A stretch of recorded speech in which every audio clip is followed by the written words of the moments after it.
The moon hung high in the night sky, casting a pale glow over the railroad camp where the clinking of iron against rock echoed through the still air. John Henry, a towering figure with muscles like steel, toiled alongside other prisoners under the watchful eyes of their cruel foreman. Each swing of his mighty sledgehammer drove spikes into the unforgiving earth, his strength unmatched by any man. The life of a steel-driving man was brutal, but for John Henry, it was even worse. The chains that bound him and his fellow prisoners were not just physical, they were a symbol of their captivity, their freedom stolen by men who saw them as nothing more than expendable labor. Every day was a struggle, every night a reminder of their desperate situation. The camp was silent save for the occasional snore or rustle of movement. The prisoners lay in their makeshift tents, bodies aching from the day's labor, minds restless with dreams of freedom. John Henry, however, was not asleep. His eyes gleamed with a fire that had not dimmed since the day he was shackled. One night, as he lay awake, he heard a whisper. It was James, a fellow prisoner and close friend, whose spirit remained unbroken despite the harsh conditions. "John," James whispered, "we can't keep living like this. We have to do something." John Henry turned his gaze to James, his expression resolute. "I've been thinking the same thing. These chains won't hold us forever. We have to fight for our freedom." The idea of rebellion was dangerous, but the desperation in the camp had reached a tipping point. The men were ready to risk everything for a chance at freedom. They needed a leader, someone strong enough to inspire them and break the chains that bound them. John Henry was that man. Under the cover of darkness, John Henry and James began to formulate a plan. They moved quietly through the camp, gathering support from the other prisoners. Each man they spoke to was eager to join the cause, their eyes filled with hope and determination. The night of the full moon, John Henry said, "We strike. We'll use our tools to break the chains and fight our way to freedom. We have to be quick and silent. If we fail, they'll kill us all." The plan was simple yet perilous. The foremen were armed and ruthless, but John Henry's strength and the men's resolve gave them hope. They spent the next few days preparing, their hearts pounding with anticipation. The night of the full moon arrived, its silvery light bathing the camp in an eerie glow. The prisoners moved with practiced stealth, their tools hidden beneath their rags. John Henry stood at the center of the camp, his massive frame a beacon of hope for the men around him. With a signal from John, the prisoners began to work. The sound of iron striking iron filled the air as they used their tools to break the chains that bound them. The foremen, alerted by the noise, rushed out of their tents, but it was too late. John Henry swung his sledgehammer with all his might, shattering the chains that bound his wrists. The foremen, armed with whips and guns, charged at the prisoners, but John Henry was ready. With a roar, he charged forward, his sledgehammer a blur of motion as he struck down the men who had enslaved them. The other prisoners followed suit, using their newfound freedom to fight back. The camp erupted into chaos as the prisoners overwhelmed the foremen, their rage and desperation fueling their strength. John Henry led the charge, his sledgehammer a symbol of their fight for freedom. The battle was fierce and brutal. The foremen, though armed, were no match for the sheer determination and strength of the prisoners.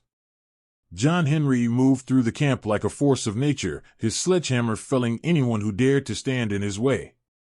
The other prisoners fought with equal ferocity, their spirits lifted by the prospect of freedom.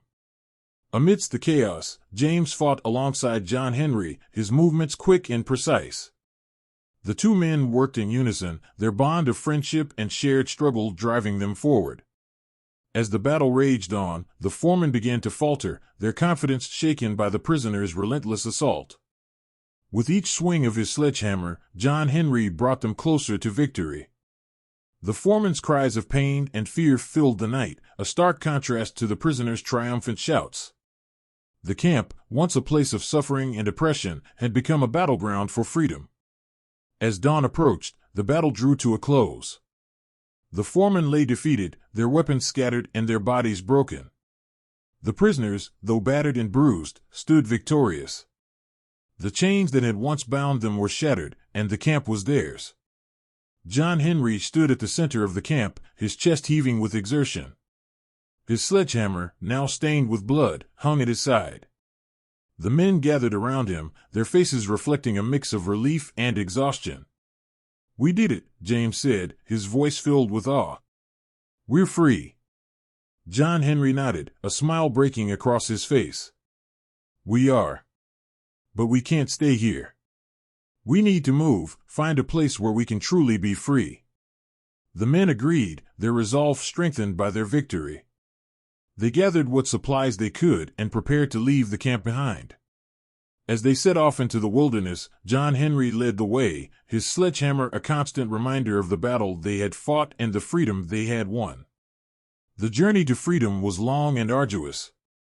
The men traveled through dense forests and across treacherous terrain, their spirits buoyed by the promise of a new beginning.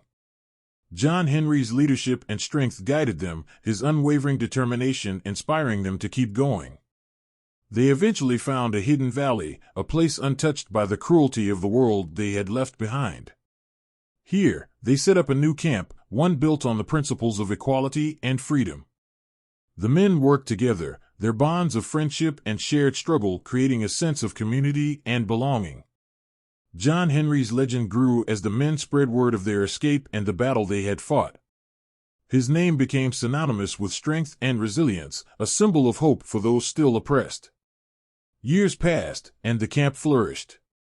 The men who had once been prisoners built a new life for themselves, one free from the chains of oppression. John Henry continued to lead them, his strength and wisdom guiding their efforts. The valley became a refuge for others seeking freedom, and the community grew. John Henry's story spread far and wide, inspiring others to fight for their own liberation. His legacy was one of hope and determination, a reminder that even in the darkest of times, the human spirit could triumph. As the years went by, John Henry's hair turned gray, but his spirit remained unbroken. He watched with pride as the community thrived, knowing that their freedom had been hard-won and was cherished by all. John Henry's story became a legend, passed down through generations. The tale of the steel-driving man who used his mighty strength and trusty sledgehammer to break the chains of oppression and lead his fellow prisoners to freedom became an enduring symbol of hope and resilience. In the hidden valley, a monument was erected in his honor, a massive sledgehammer carved from stone, a tribute to the man who had fought so bravely for their freedom. The inscription read, "To John Henry, the steel-driving man, whose strength and courage freed us all." And so, the legend of John Henry lived on, a beacon of hope for those who believed in the power of the human spirit to overcome even the greatest of obstacles. His story reminded all who heard it that freedom was worth fighting for, and that even in the darkest of times, the light of hope could never be extinguished.